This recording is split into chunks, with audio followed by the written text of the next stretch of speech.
Hi my friends, it's the Iron Underneath. I wanted to bring you a really quick video today about some of the stuff that we were talking about last time, the Bloodstone Emperor and the Church of...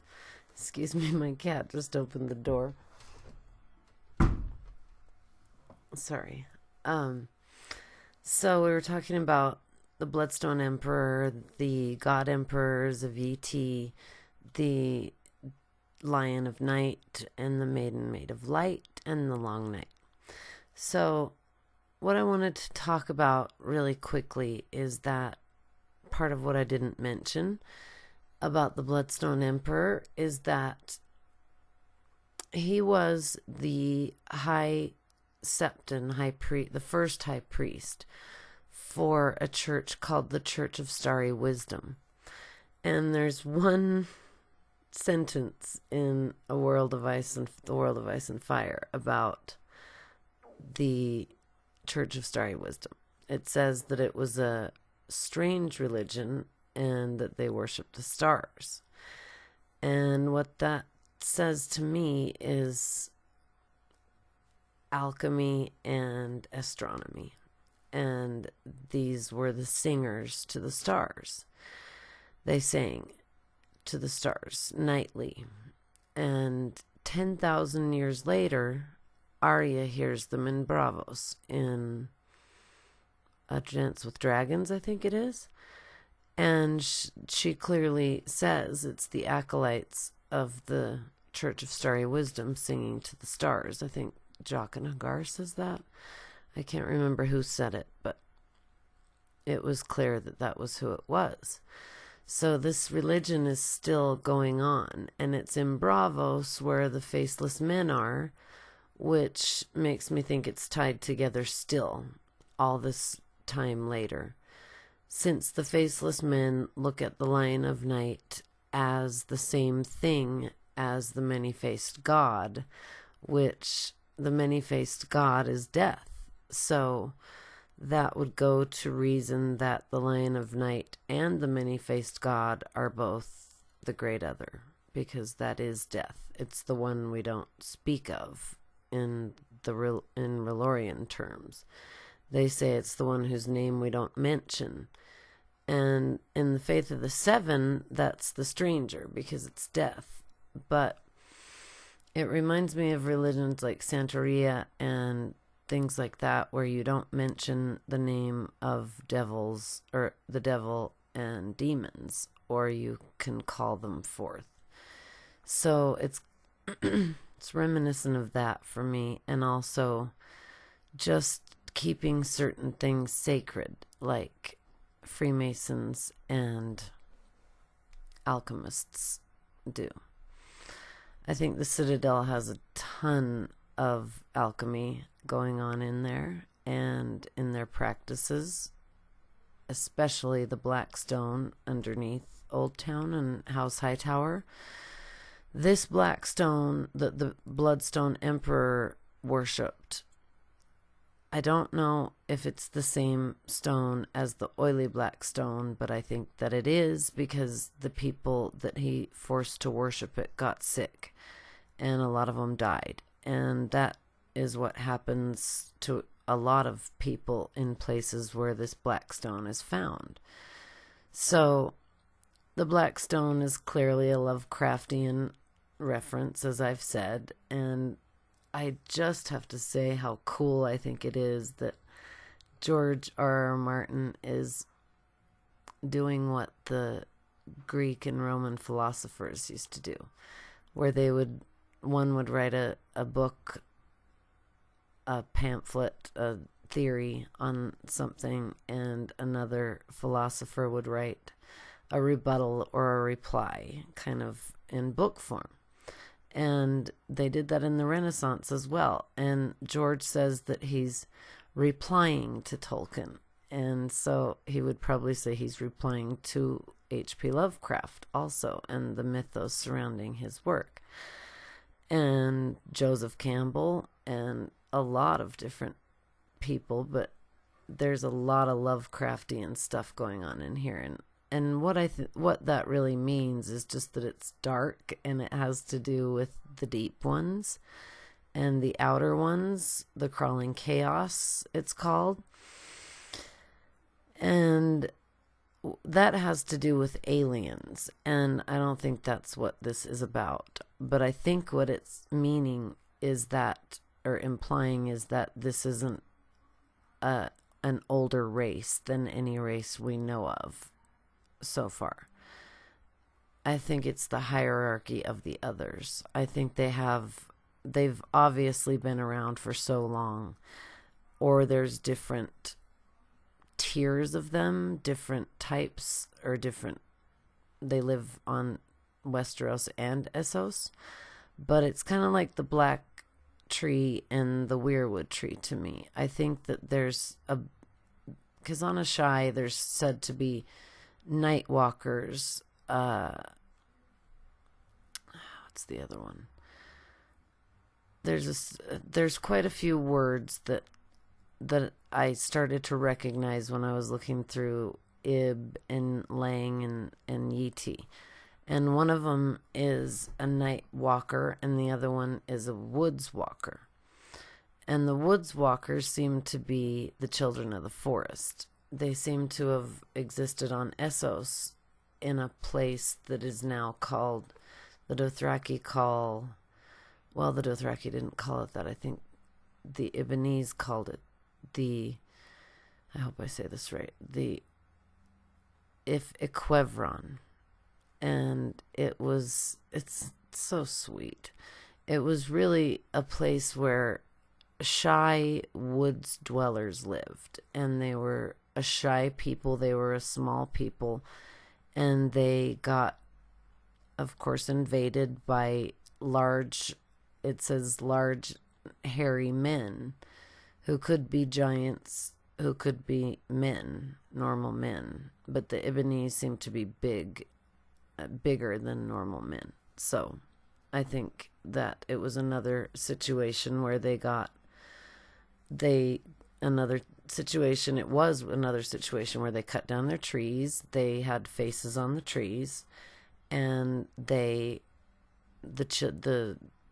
woods walkers had to disperse. They had to go they said they went to the trees and nature, but they probably left altogether and went to Westeros and became the children of the forest, or known as the children of the forest. So even the Dothraki respect them so much that even when they took over the lands, that the northern border of Essos is the forest where the Equevron lived. And the Dothraki call them the woods walkers, and they wouldn't even go into that forest because they either respected them so much or feared them so much. So this is all telling me that it's going round and round. This is world building. This is him setting up what's going on now. And it's mirroring what's going on in Westeros if you look at it. And it seems like it's, a lot of the things are still going on. The Long Night, of course, is coming again. And that's the Lion of Night again coming. The Faceless men worship him. They have an ebony carved, a black tree carved statue of him in their hall. They have all the gods, I think, in there. But the Lion of Night is the one that they worship. They equate with their god, like I said. That's just really important. So, the other thing that I found very, very important, or very interesting about all this, is that when this Bloodstone Emperor started the Church of Starry Wisdom, it was going on at the same time, well, when the 5 forts were built. I need to mention those because those are the same thing as the wall. They're made to keep out the Lion of Night and his demons, or to keep them in, someone else out, just like the wall. until recently we haven't really known whether it's to keep someone in or someone out. And it seems that what was going on outside of the walls was that men were starting to get greedy. They were starting to get gluttonous. They were lesser kings, and they wanted into the great empire, and they were starting to squabble, and they were also starting to commit deadly sins.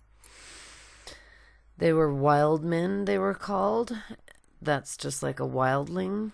They were bloodless men, which is the undead, like Cold Hands, or the others, or whites. And there were men who soared like eagles. So that's wargs and skin changers. And, you know, it just makes me wonder sometimes, now that we've seen this black tree and we've seen certain things lately that make me wonder if the weirwoods aren't going to be, you know, the trees that have blood sacrifice, and that, I don't know, it's just, there's something about it that makes me think it's going to flip, and the black trees and the black stone are going to be good, and the white and the pale and the weirwood trees are going to be bad. But I just, that's a random thought. It's probably totally wrong, but it's just a wild thought put out there. We'll see. I don't think I'm right about that at all, but anyway, what I wanted to really talk about is that also, you know, the Ibbenese would leave food and stone and water out for these woods dwellers, woods walkers, and they believed that their houses were blessed by them. So this is the children of the forest. It's the Fae. That's exactly what it is. So they migrated, and then they dealt with the first men and signed the pact, and then they dealt with the Andals. I mean, it's just like, it's so sad. So the interesting part of this that I'm going to leave you with is that the blood betrayal that happened with the Bloodstone Emperor when he killed his sister, usurped her throne, the Amethyst Empress. The Maid of Light turned her back on the world. This ushered in the long night, it's said. But it is said that before his reign began, the common people gave themselves, like I was saying, over to greed, avarice, which is greed for wealth, envy, lust, wrath, incest, gluttony, and sloth. All the 7 deadly sins were listed there, except pride. Pride isn't there because the sin of pride is the sin that changed angels into demons, into devils. Humility makes men as angels. So it's one's excessive belief in one's own ability that interferes with the individual's recognition of the grace of God. So it's the sin from which all others arise, pride. It's also known as vanity. The punishment in Christianity for pride will be that in hell you will be broken on the wheel. Pride is also linked with the color violet and with the horse. The mother of all sins, Violet, and the horse. That's Daenerys, and it's it's Daenerys. It's the violet eyes, the horses. She's a Khaleesi. She has the Dothraki. She married the Khal. She ate a horse heart. She wants to break the wheel. The wheel is time. You can't break the wheel. You can stop something from happening, but you can't break the wheel. And so I think we're seeing that she's going to be broken on the wheel she's trying to break. Because no matter how you look at it, she is a weapon of destruction. Her dragons are. And I think they've seen this over and over and over again, and that's why the maesters are trying to make it stop, the dragons and the dragon binding and the dragon lords and all of this. They're weapons if they're not controlled correctly, and I think Aegon might have controlled them better than anyone else, but they were brought over from Ashai. So Thomas Aquinas says about pride that pride is ruled by the celestial sign of the sun. Khal Drogo was Daenerys' sun and stars, the mother of all sins, the thin line between righteousness and self-righteousness. She is that line. So I just wanted to leave you with that, and leave you with the thought of dragons, and with the thought of the Church of Starry Wisdom. Next time, I think I might delve in. Thunderclap gave me some really wonderful thoughts on Euron. Thank you so much. I'm still going over the email. It's so fascinating, your thoughts, and I have a lot to talk about. So I think I'll do The Forsaken soon. I don't know if I'll do it next, but we'll see. We'll see what comes next. I hope you've all enjoyed this. I hope that you hit the like button and the subscribe button if you haven't already. Thank you so much for being here with me. Have a great weekend. Valar Morghulis, and I'll see you soon.